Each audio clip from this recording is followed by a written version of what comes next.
पिछले 10 सालों में सरकार की नीतियों के कारण गरीब और गरीब हुआ और अमीर हुआ है, यानी गरीबों और अमीरों के बीच फासला बढ़ गया है। सारे देश की संपत्ति को चंद अमीरों के हाथ में दे दिया गया है। ये हमारे संविधान की मंशा और समतावादी समाज के लक्ष्य के खिलाफ है। जो बजट SC/ST को मिलता है, मेरे दाएं तरफ जो साथी बैठे उनको बुरा लगेगा। कर्नाटक में 14,732 करोड़ रुपए इन्होंने दूसरी योजना में लगा दिए और मध्य प्रदेश में आपने 95 करोड़ रुपए जो है दूसरे बजट में लगा दिए। हमारा जो मिलता है उसको तो मत छीनो भाई। पिछले लंबे समय से हमारे साथ धोखा हो रहा है, लेकिन अब ये नहीं चलेगा। चंद लोगों की तराजू से देश के संसाधन नहीं बटेंगे।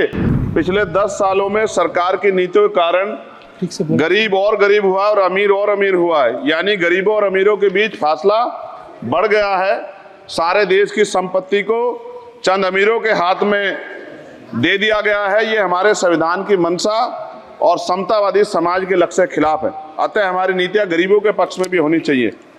जातिगत जनगणना SC/ST OBC यानी कि जो बहुजन समाज के लिए आज जीवन मरण का प्रश्न है, इसके बारे में कोई बात बजट में नहीं की गई है। इसके बाद जनसंख्या के अनुपात में बहुजन समाज को सभी क्षेत्रों में हिस्सेदारी मिलनी चाहिए, तभी बाबा साहब अम्बेडकर का जो सपना है समतामूलक समाज का वो पूरा होगा। महोदय, एक ऐसा विकसित भारत है जिसमें आज भी सफाई कर्मचारी को पक्की नौकरी नहीं मिल रही है और उसको गटर में उतरने के लिए मजबूर किया जा रहा है। उनके लिए कोई अलग से बजट नहीं है। बजट बन सकता है अगर सरकार चाहे।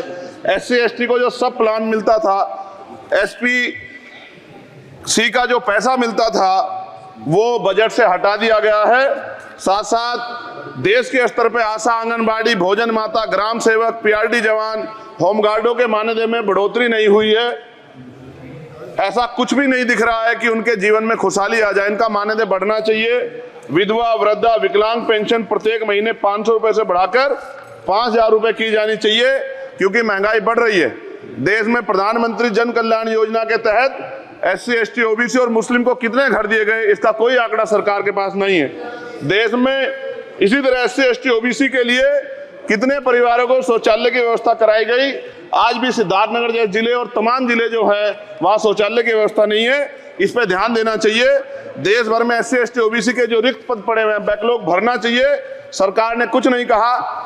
ये कैसी विश्व की 5वीं अर्थव्यवस्था है जिसमें आज भी SC/ST पे अत्याचार हो रहा है, महिलाओं के साथ रेप हत्या हो रही है। NCRB का डाटा पढ़ेंगे तो खून के आंसू रोने पड़ेंगे। युवा बेरोजगार है, सड़कों पे 80 करोड़ लोगों को 5 किलो राशन में जीवन यापन करना पड़ रहा है। जो बजट SC/ST को मिलता है, मेरे दाएं तरफ जो साथी बैठे उनको बुरा लगेगा। कर्नाटक में 14,732 करोड़ रुपए इन्होंने दूसरी योजना में लगा दिए और मध्य प्रदेश में आपने 95 करोड़ रुपए जो है दूसरे बजट में लगा दिए। हमारा जो मिलता है उसको तो मत छीनो भाई।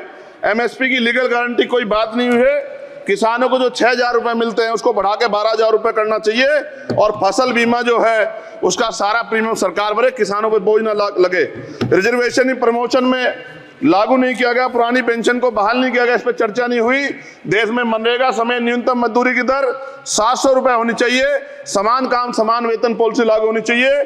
जो रसोई की चिंता करते हुए 500 रुपए प्रति सिलेंडर से ज्यादा के दाम नहीं होने चाहिए, जो महिलाओं को राहत मिल सके। बिजली के दामों में भी कमी होनी चाहिए। बेरोजगार युवाओं को 5,000 रुपए भत्ता मिलना चाहिए, जो बेरोजगार युवा जो है अपनी पढ़ाई या अपना खर्चा उठा सके। मैं अपने क्षेत्र के विषय में महोदय आपसे कहना चाहता हूं कि पश्चिम यूपी में नगीना में एक एम्स बनना चाहिए, एक IIT बननी चाहिए, एक IIM बनना चाहिए। नगीना लोकसभा में उद्योग धंधे लगने चाहिए। नगीना की कताई मिल जो है उसको पुनः शुरू कराना चाहिए। RRTC जो योजना है सरकार की, उसको मेरठ से आगे बढ़ाकर मुजफ्फरनगर, सहारनपुर से नजीबाबाद नगीना होते हुए उसको नगीना तक ले जाना चाहिए। साथ साथ नजीबाबाद से मुंबई के लिए एक ट्रेन चलनी चाहिए और नगीना, श्योरा, किरतपुर में रेलवे के ओवरब्रिज बनने चाहिए। सभापति महोदय, सामाजिक न्याय मंत्रालय को 13,000 करोड़ रुपए दिए गए और जनजाति कार्य मंत्रालय को 13,000 करोड़ रुपए दिए, कुल 26,000 करोड़ रुपए, जो कुल बजट का जो कुल 48.20 लाख का लगभग 0.54% है। जबकि हमारी संख्या 25% से ज्यादा SC/ST की और बहुजन समाज की मिलाओगे तो 85% से ज्यादा है। और हमारे विकास के लिए सरकार 1% बजट 1% पैसा खर्च कर रही है, जो मिलना हमें चाहिए, जबकि मिलना हमें 25% चाहिए। ये ऊंट के मुंह में जीरे के समान है, कहावत हमने बहुत दिन सुनी थी। पिछले लंबे समय से हमारे साथ धोखा हो रहा है, लेकिन अब ये नहीं चलेगा। चंद लोगों की तराजू से देश के संसाधन नहीं बटेंगे। इस देश का बहुजन समाज बर्दाश्त नहीं करेगा। संसाधन का बंटवारा संख्या के आधार पे होगा। मान्यवर काशीराम साहब नारा लगाए थे, ना तो वोट हमारा राज तुम्हारा चलेगा, और आज हम कह रहे हैं ना ही वोट हमारा और नोट तुम्हारा चलेगा। इस बात का भी ध्यान जो है सरकारों को देना पड़ेगा। आपके माध्यम से सरकार से मेरी एक मांग है, सरकार इस योजना का लाभ भी अपने आप ले ले, सरह भी ले ले कि 1 लाख रुपए सालाना बहुजन समाज के अत्यंत गरीब परिवारों को दे। 10 लाख करोड़ रुपए खर्च होंगे, लेकिन इस 1 लाख रुपए की योजना से एक झटके से एक परिवार गरीबी की रेखा से ऊपर आएगा और इनके बच्चों को कुपोषण खत्म होगा, अच्छी शिक्षा मिलेगी, महिलाओं को सम्मानजनक जीवन मिलेगा और इससे वास्तव में सबका साथ सबका विकास का नारा सार्थक होगा।